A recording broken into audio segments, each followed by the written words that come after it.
that at some point they'll just say, I'm sorry, you no longer have access to QuickBooks Desktop software.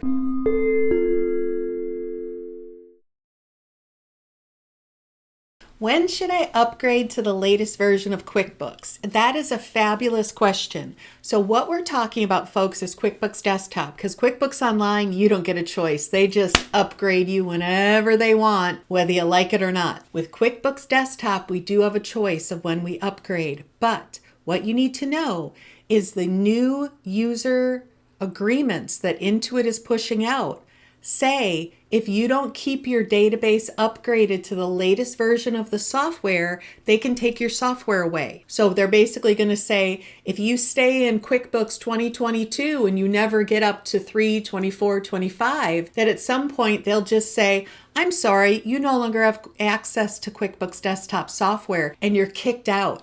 At that point, the only way you're going to get back into Desktop is if you buy the enterprise version. So it's mainly affecting those of you who have Pro and Premier software, that after July, you can't buy Pro and Premier subscriptions. So if you're being slackadaisical and you're not upgrading your software and you're staying in older versions, QuickBooks might just cancel your subscription and kick you out. Their plan is going to get you into QuickBooks Online. Think before you act, my friend. That might be the wrong choice. So, when should you upgrade to the latest version of software? No matter what software it is, my preference is to let the early adopters go out and find all the bugs and issues. So I would wait at least 3 months after the new version is released before you actually install it and upgrade your database to the latest version, okay?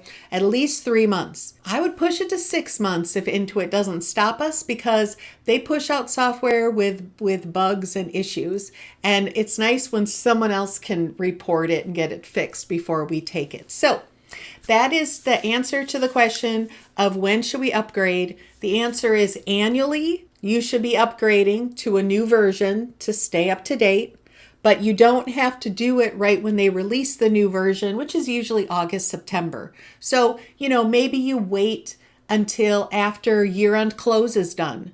Maybe that's the schedule. I'm going to close my year in January, and then after the year's closed, everything's off to the CPA, then I'll upgrade the software. Upgrades don't really take much time. They're usually pretty straightforward, and we don't normally see a lot of issues with upgrading the database. But it's always important to keep an eye out for things and make sure you run your financial reports after you upgrade to make sure everything still looks good. Thanks for asking.